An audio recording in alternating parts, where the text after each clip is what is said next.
नमस्कार दोस्तों, इस वीडियो में आपका हार्दिक स्वागत है।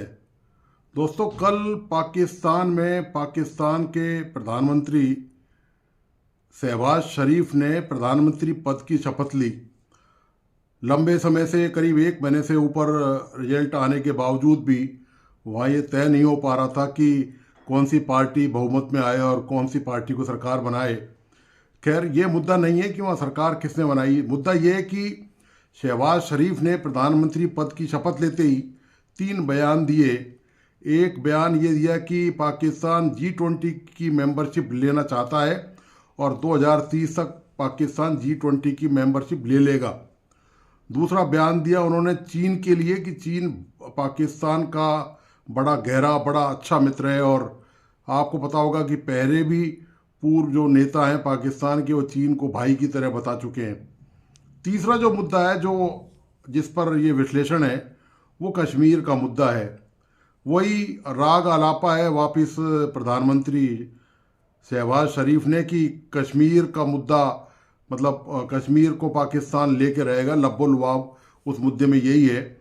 और इससे पहले भी पाकिस्तान के जितने भी फौजी जनरल रहे हैं, जिन्होंने राष्ट्रपति और प्रधानमंत्रियों को जेल में डालकर या धक्का देकर सत्ता हासिल की है, वो भी यही सब कहते रहे हैं। और जितने भी प्रधानमंत्री रहे हैं वहाँ पर, उन्होंने भी सब इसी तरह के बयान दिए।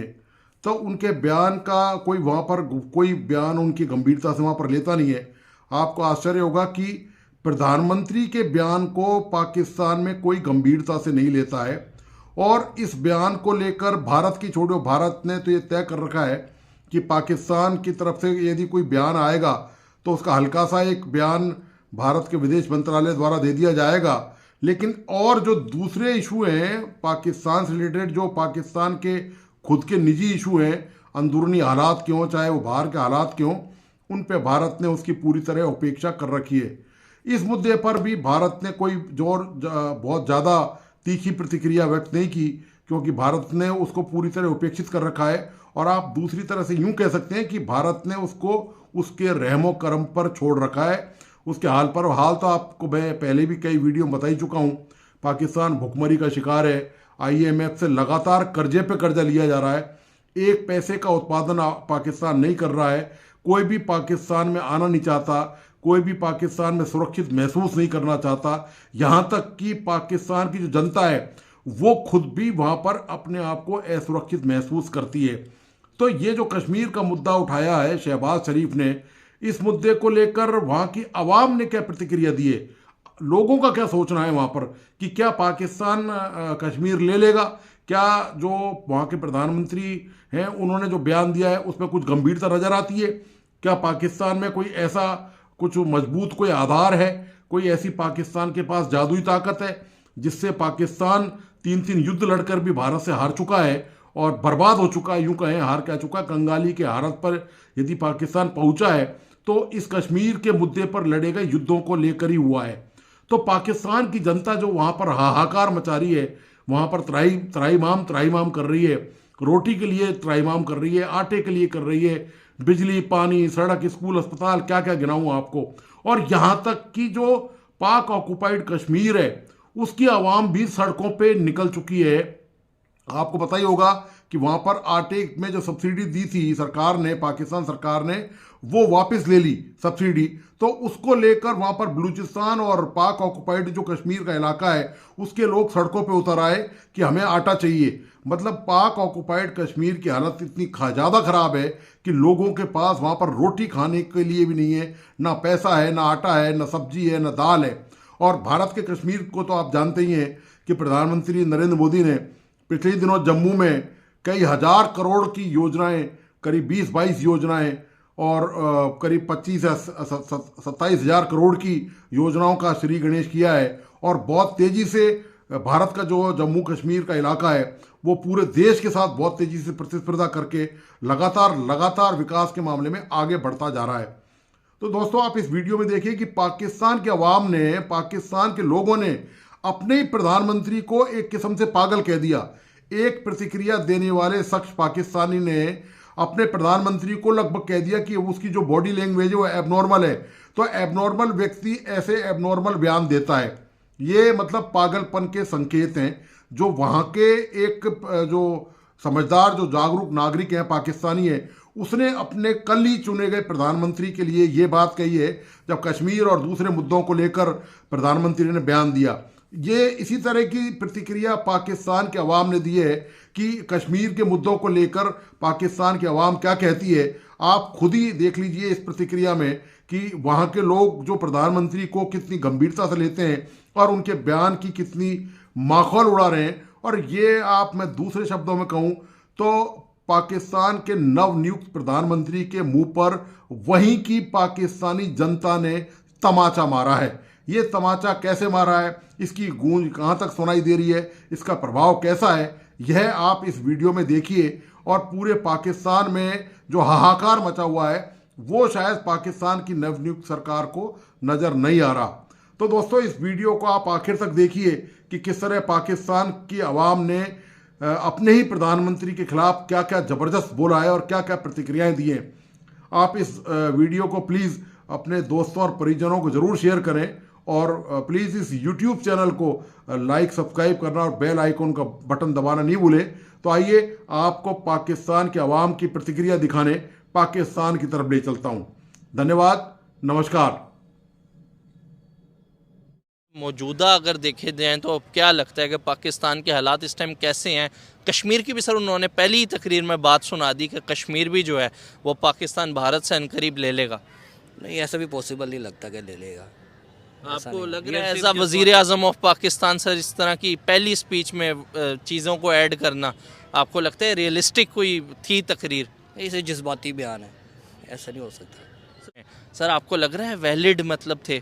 सर पहली बात ये है कि मैं शहबाज शरीफ को ना नॉर्मल आदमी समझता ही नहीं। जैसे साइकोलॉजिकली देखें उसकी बॉडी लैंग्वेज देखो है ही अब नॉर्मल, तो अब नॉर्मल बंदा जो है ना वो स्टेटमेंट भी अब नॉर्मल ही देगा। सर मौजूदा वज़ीर आज़म है, भले है क्योंकि देखें ना अभी जरदारी साहब है वो भी प्रेसिडेंट ऑफ पाकिस्तान बनने जा रहे हैं, लेकिन सुप्रीम कोर्ट ऑफ पाकिस्तान में उन्होंने एफिडेविट दिया हुआ है अपनी मेंटल हेल्थ के बारे में, वो ऑन रिकॉर्ड पे है।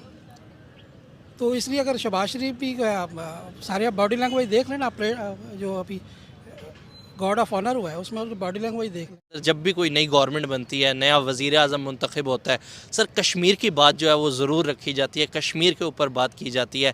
वही हुआ कि उन्होंने अपनी पहली तकरीर के अंदर कश्मीर का भी जिक्र किया और उन्होंने कहा कि बहुत जल्द जो है वो पाकिस्तान जो है ये कश्मीर का मैटर सॉल्व कर देगा। उन्होंने पूरी ये जो अपनी इलेक्शन कैंपेन में तो कहीं कोई जिक्र नहीं किया, ये तो अब हलफ उठाया तो उनको कश्मीर याद आ गया। वो पहले बात ये ना, इनके तो बड़े अच्छे ताल्लुकात हैं, इनकी तो शादियों पर भी उनकी लीडरशिप आती है ना।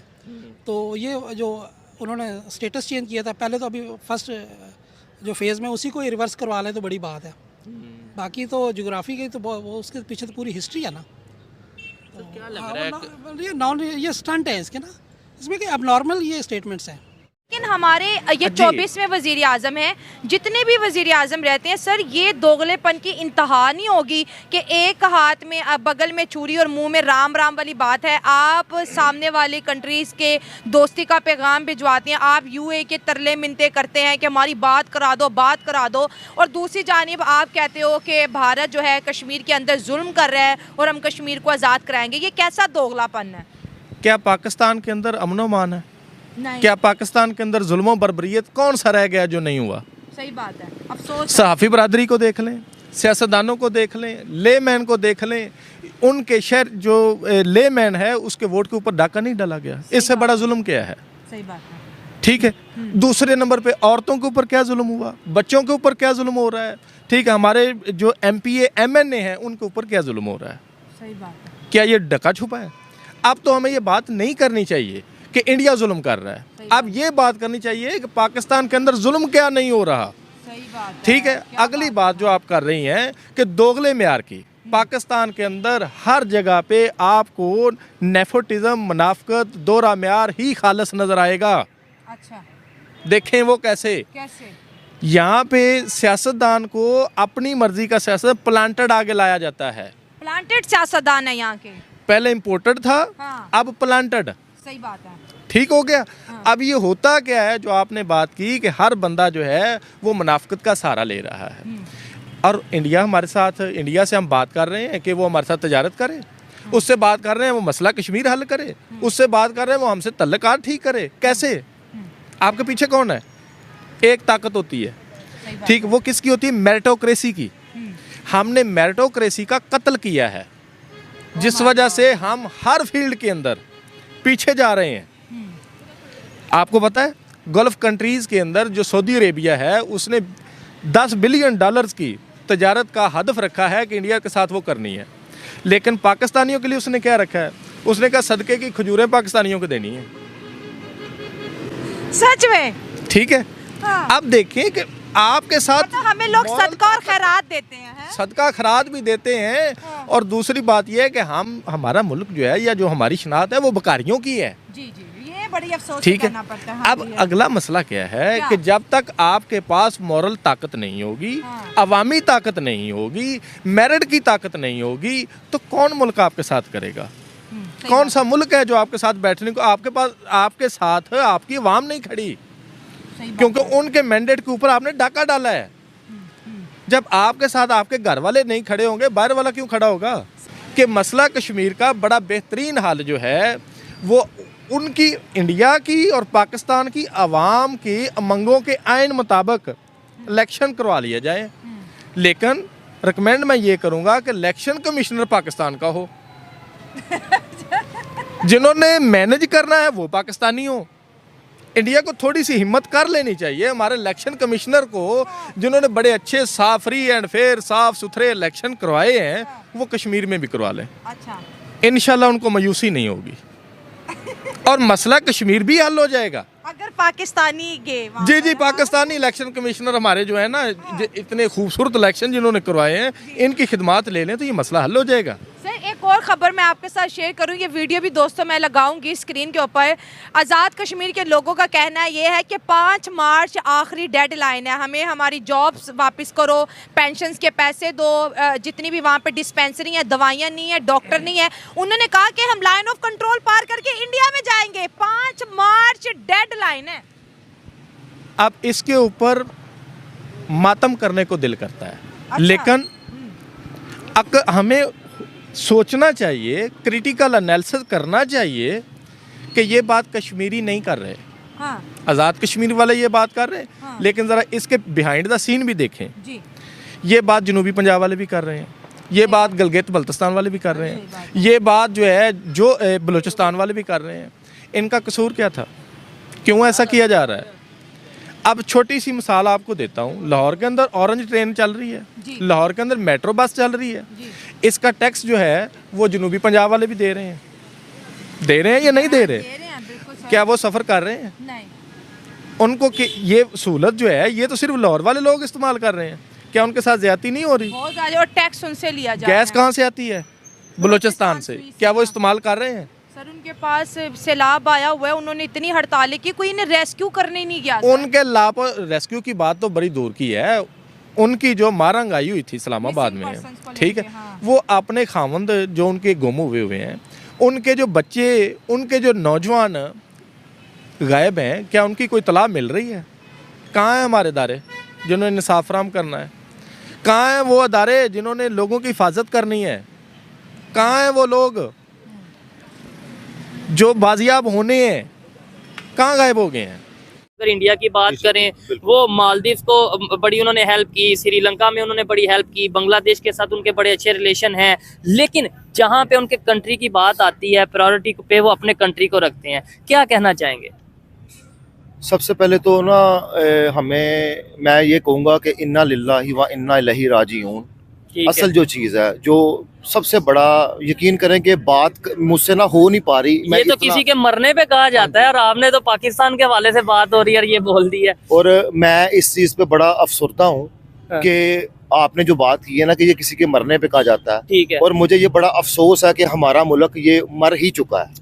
उसकी वजह मैं बता देता हूँ, क्योंकि मेरा भी मुल्क है ये, मुझे इससे बड़ा प्यार है, हम सबका मुल्क है, लेकिन इस मुल्क को मार दिया गया है। उसकी वजह ये है कि जो इस मुल्क का मुल्क को हम लोग संभालने वाले थे ना, हमने संभालना था, बिल्कुल हमने संभालना था, हमारे अदारों ने संभालना था, ठीक है। लेकिन असल में जब अदारे बिक जाएं और हमारे ईमान बिक जाएं, ठीक है, और हम सिर्फ जुबान पर ला इलाहा इल्लल्लाह का दावा करें, प्रैक्टिकली हम कुछ भी नहीं है। हम ये कहते हैं पाकिस्तान जिंदाबाद, सबसे ऊंचा नारा शायद मैं लगाऊं, ये भी लगाएं, ये भी लगाएं, लेकिन इसमें आपको खुलासतन एक बुनियादी वजह बताता हूं।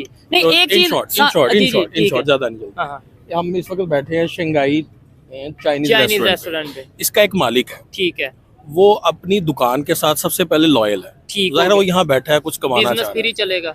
सबसे पहले हमारे जो मुल्क है, सबसे बड़ा मसला है ये है ना कि जो इस मुल्क के जो असल में मालिक है ना, ये सियासतदान नहीं, ये सियासतदान तो आगे असल में मालिक तो मैं और आप, हम लोग हैं। नहीं, जो मालिक में किसी वजह से, ये हम कागजों में। अच्छा, तो अब मैं रियलिस्टिक होकर बात करें, जो असल मालिक है, ठीक है, वो जब तक इससे के साथ लॉयल नहीं होंगे ना, तो ये मुल्क ऐसे ही रहेगा। ठीक हो गया। और ये चीज़ें सारी इंटरनेशनल लेवल पे भी देखी जाती हैं। मतलब ये है कि हमारी डिप्लोमेसी और आज नेबर की डिप्लोमेसी में क्या फ़र्क है। उनके जो फॉरेन मिनिस्टर हैं वो ये कहते नजर आते हैं कि हम अपने तमाम नेबर कंट्रीज की हेल्प करेंगे, उनके साथ ट्रेड करेंगे। लेकिन मैं इसमें एक चीज़ और ऐड कर लूँगा, जैसे भाई ने बड़ा अच्छा कहा है, इसमें मैं एक चीज़ ऐड करता हूँ कि अगर मेरा घर है ना, ठीक है, मैं घर का कफील हूँ और मैं घर के सारे मामलात को देख रहा हूँ, ठीक है, घर की मैं निगरानी भी कर रहा हूँ, बच्चों की हिफाजत भी कर रहा हूँ, घर की चार दीवारी की भी हिफाजत कर रहा हूँ। ठीक है, जब मैं ही डाकुओं के साथ मिल जाऊंगा, चोरों के साथ मिल जाऊंगा, तो मुझे बताएं मेरे बच्चों की हिफाजत होगी? नहीं होगी। मेरे घर की हिफाजत होगी? नहीं होगी। मेरे घर में अगर सोना पड़ा उसकी हिफाजत होगी? ठीक है, नहीं मेरे होगी। घर में अगर राशन पड़ा उसकी हिफाजत होगी? और फिर क्योंकि सबसे बड़ी बात आपकी खुद की रिस्पेक्ट होगी।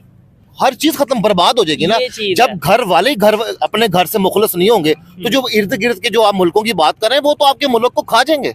ठीक तो ये हो रहा है ना, हम अपने घर के साथ ही मुखलस नहीं है। और आज शायद वो दौर नहीं रहा कि खा जाएगा, आज खा जाने वाला दौर नहीं है। आज अगर बात करें, बांग्लादेश अपनी वो मसरूफ है अपनी डेवलपमेंट में, अफगानिस्तान अपनी डेवलपमेंट और में मैं आपको मसरूफ है। और मैं आपको एक चीज बताऊं कि ये जो हम सबसे बड़ी तौहीन खुदा करते हैं और तौहीन कलमा करते हैं, तौहीन इस्लाम करते हैं, जो ये हम कहते हैं ना कि पाकिस्तान का मतलब ला इलाहा इल्लल्लाह, यकीन जानिए कि ये सबसे बड़ी तौहीन रसालत है। ये अच्छा, सबसे बड़ी तौहीन, झूठ है। हाँ जी, ये सबसे बड़ी तौहीन तौहीद है। इसलिए क्योंकि ला इलाहा इल्लल्लाह का मतलब है कि मैं किसी फरौन की आगे सजदा रेज नहीं होऊंगा। तो हम मेरा माबूद सिर्फ खुदा है। ठीक है, तो हमें एक साइफर आ जाए तो हम अपना ईमान बेच देते हैं। हमें एक मतलब कि IMF का हमारे पास कोई कर्जा आ जाता है, ठीक तो है। हम उनके पाँव के अंदर लेट जाते हैं। ठीक है। तो मुझे- IMF की मर्जी के बगैर तो हम बिजली का यूनिट नहीं बढ़ा नहीं पाते, बढ़ा- हम नहीं बढ़ा- आलू की कीमत, आटे की कीमत जी, नहीं जी, बढ़ा जी, पाते जी। या कम कर पाते। बिल्कुल। तो ठीक है। मुझे ये बताए ना, तो हमें हमारा रेट क्या? कुछ रेट नहीं है। हमें तो खरीदने के लिए, यकीन करें कि अब अमेरिका की बात छोड़ें, अब आपको तो खरीदने के लिए बांग्लादेश भी तैयार है। जी आपकी कीमत है, ज्यादा जी सख्त आपकी बात कीमत कर रहे हैं। है। मतलब ये है कि बांग्लादेश 1971 में हमसे ही लैदा उसकी हुआ। करेंसी तो चेक करें आप, हाँ। इंडिया की करेंसी तो चेक करें, ठीक वो है। आपसे ज्यादा मजबूत इतने हो रहे हैं। और अगर मैं इसमें एक छोटी सी एक चीज ऐड करूं, अगर आप बात करेंगे ना ला इलाहा इल्लल्लाह कहने वालों की, ठीक मैं है। उसमें एक मिसाल दूंगा ईरान की, जो गैरतमंद है, जो अपने पाँव पे खड़ा है। और तो जो वो तो सर ईरान की अगर बात करें, वो तो रिलेशन बेहतर करता नजर आ रहा है इंडिया के साथ भी। वो उनके साथ मतलब ऑयल डील करता नजर आ रहा है। हम कहते हैं, हमारा एक माइंड सेट है कि जिसने इंडिया के साथ रिलेशन बेहतर कर लिया वो शायद दायरा इस्लाम से तो मैं बाहर है। या इसमें छोटी सी बात ऐड करूंगा कि ईरान भी इस्लामी मुल्क है, पाकिस्तान भी कागजों में इस्लामी मुल्क है। अच्छा, तो मुझे बताएं, ईरान गैस दे रहा है 20 रुपए की आपको। ठीक हो गया। ईरान आपको गैस दे रहा है कि मुझसे 20 रुपए हर घर बिल दे, सिर्फ मैं आपको गैस फ्री दे लेकिन रहा हूं। हम वो उसके साथ प्रोजेक्ट उनके साथ नहीं ना कर वो पा क्यों? रहे। वो इसलिए कि पाकिस्तान नहीं ना ले रहा गैस। अमेरिका का प्रेशर है। नहीं, अमेरिका का मुल्क है ये, प्रेशर नहीं। अच्छा, ये मुल्क अमेरिका का है। तो ईरान जो है वो अमेरिका के साथ नहीं चल सकता ना। ठीक है। ईरान और अमेरिका की दुश्मनी है।